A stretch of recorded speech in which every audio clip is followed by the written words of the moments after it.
So about 5 years ago, I made a sled like this, and it has been very helpful with all of my humidor that are available.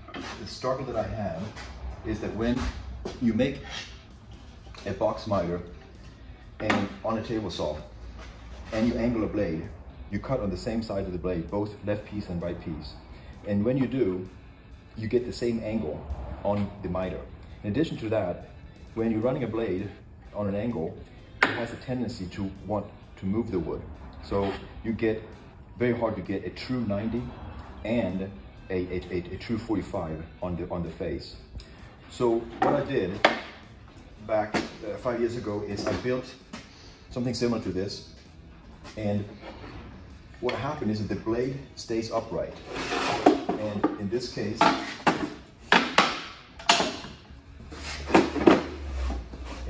you clamp the left piece.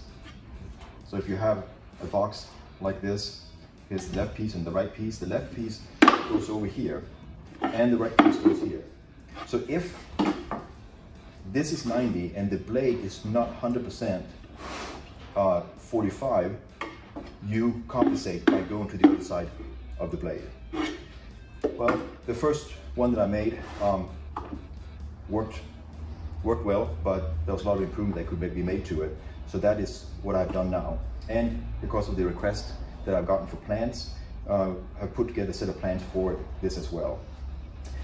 Another thing is, I'm doing this entirely on my rigid contractor saw, just to prove that with an inexpensive saw like this, you can still make perfect box miters. Obviously, for a lot of the stuff I do, I use my sliding saw, which is incredible, and anything can be done on this, but not everybody has these saws.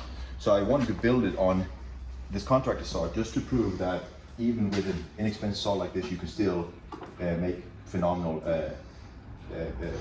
miter box cuts.